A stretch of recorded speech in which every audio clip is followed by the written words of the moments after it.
Reality on the ground in Kensington. The Kensington neighborhood of Philadelphia presents one of the most visible manifestations of America's ongoing substance abuse and homelessness crises. Walking through the streets of this North Philadelphia neighborhood, particularly along Kensington Avenue, reveals a landscape that challenges everything Americans believe about their nation's prosperity and social safety nets. The scene is stark and unmistakable. Sidewalks are littered with discarded needles, trash accumulates in piles between abandoned buildings, and every few hundred feet, someone is slumped over in a drug-induced stupor. Those who remain conscious are often so focused on preparing their next dose that they barely acknowledge passers-by. This is not an exaggeration or media sensationalism. It is the documented reality of daily life in what has become known as the largest open-air drug market on the East Coast. As of January 2024, Philadelphia's Office of Homeless Services counted 5,191 individuals experiencing homelessness citywide, marking the third consecutive year of increases. Of particular concern was the 38% spike in unsheltered homelessness, jumping from 706 individuals in 2023 to 976 in 2024. Kensington alone accounts for approximately 35% of the city's unsheltered population, with 337 people living on the streets in this single neighborhood, the highest number recorded since at least 2015. The visible human suffering extends beyond simple statistics. Residents describe navigating around human waste and used syringes on their daily walks. Children play in kiddie pools placed on sidewalks just feet away from people actively using drugs. Business owners struggle to maintain storefronts as customers avoid the area entirely. Police patrol cars are omnipresent, yet many residents report officers appearing disengaged, checking phones rather than intervening in the chaos unfolding around them. Despite these overwhelming challenges, Kensington is not devoid of life or hope. The neighborhood remains home to resilient communities, particularly Puerto Rican and Dominican Americans who now comprise 59.9% of the population. These families fly flags from their porches with pride, maintain neighborhood traditions, and work to carve out normal lives amid extraordinary circumstances. Local businesses like Cantina La Martina, a restaurant that earned its chef semi-finalist nominations for the prestigious James Beard Award, demonstrate that dignity, excellence, and ambition persist even in the most challenging environments. The reality on the ground in Kensington is one of profound contradiction, a working-class neighborhood with deep historical roots, now serving as ground zero for multiple intersecting crises of addiction, homelessness, poverty, and policy failure. It is a place where families raise children alongside active drug markets, where Grammy-nominated culinary excellence exists, blocks away from open-air drug dealing, and where community members simultaneously fight for survival and for the soul of their neighborhood. The central role of fentanyl. At the heart of Kensington's crisis lies fentanyl, a synthetic opioid up to 50 times more potent than heroin. The drug's arrival fundamentally transformed the neighborhood's long-standing drug market, turning what was once primarily a heroin distribution point into something far more deadly and unpredictable. The fentanyl supply in Kensington has proven to be erratic and constantly evolving. Recent scientific research from March 2024 through March 2025 documented dramatic shifts in the street drug composition.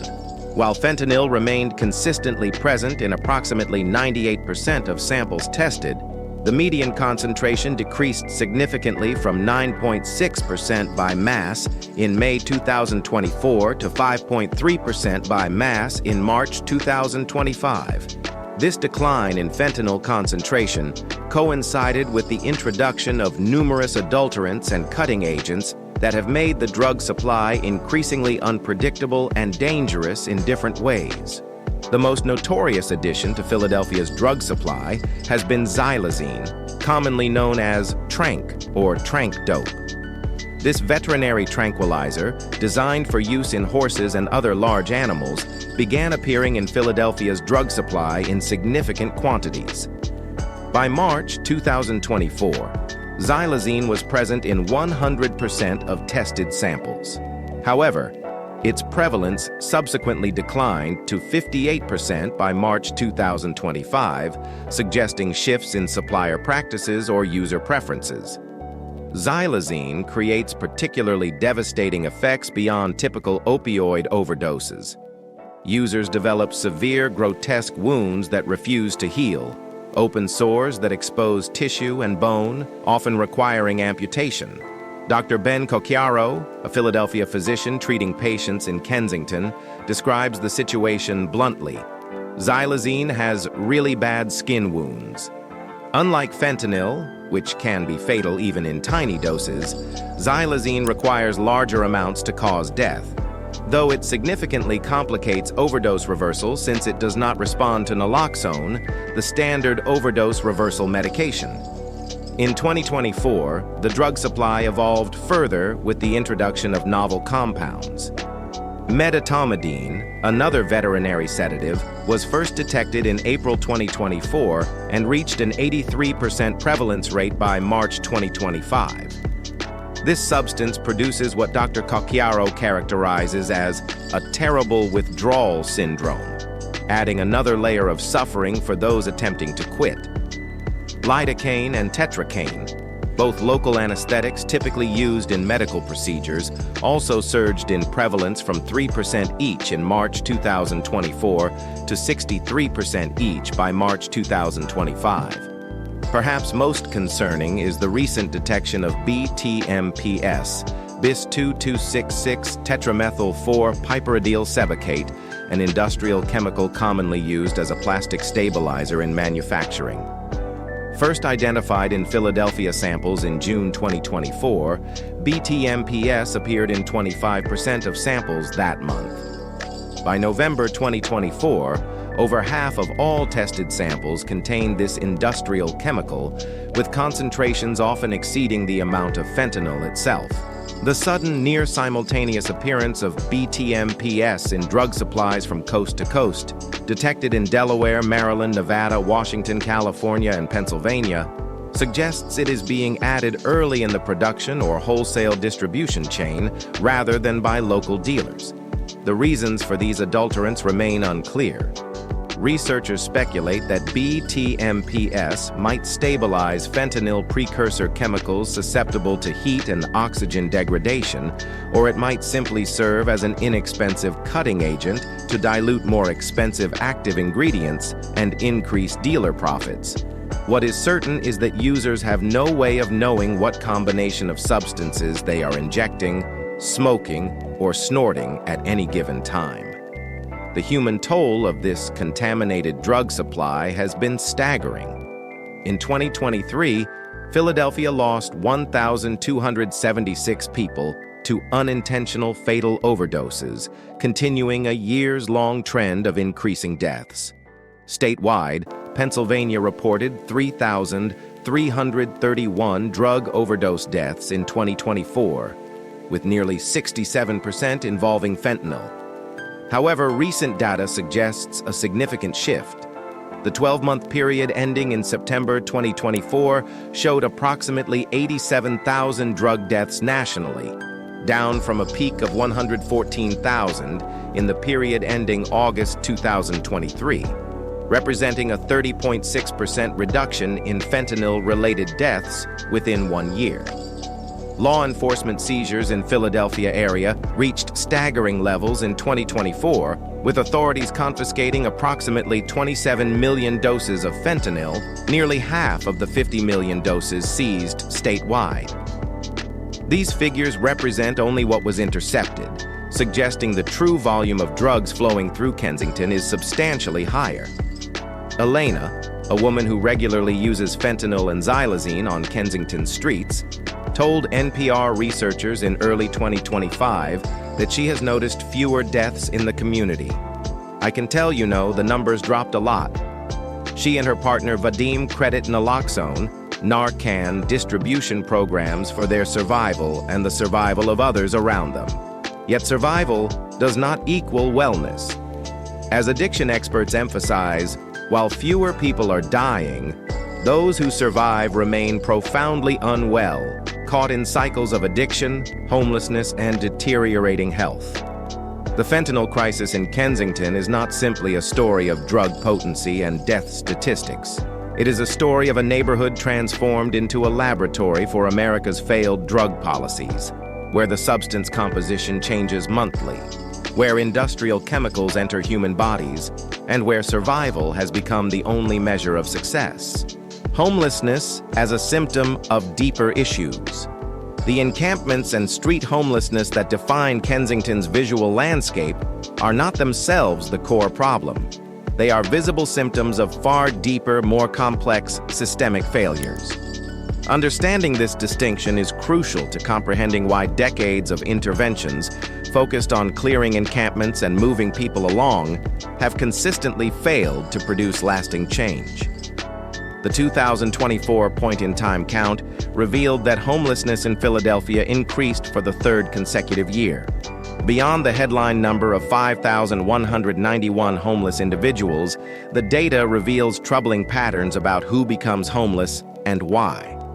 Among those experiencing homelessness in 2024, more than 20% had been evicted or displaced in the preceding 90 days, demonstrating the direct link between housing affordability and homelessness.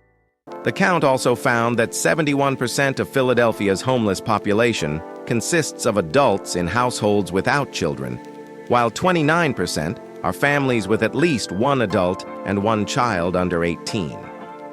The demographics of homelessness in Philadelphia reflect broader patterns of systemic inequality.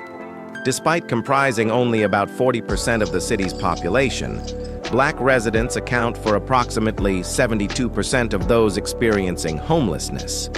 This stark racial disparity points to the lasting effects of housing discrimination, employment barriers, mass incarceration, and intergenerational poverty that have systematically disadvantaged Black Philadelphians for generations.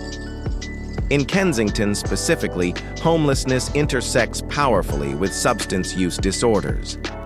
Many individuals experiencing homelessness in the neighborhood also struggle with opioid addiction, creating a mutually reinforcing cycle that proves extremely difficult to break. The concentration of drug markets in the area attracts people from across the region. Researchers consistently find that while approximately 2/3 of homeless individuals in Kensington say they are from Philadelphia, the parking lots and streets reveal license plates from Maryland, Virginia, Delaware, and states even further afield. People travel to Kensington because it has become known as a place where drugs are readily available and where using openly on the streets is tolerated through benign neglect. However, the pathway to homelessness in Kensington is rarely as simple as addiction alone.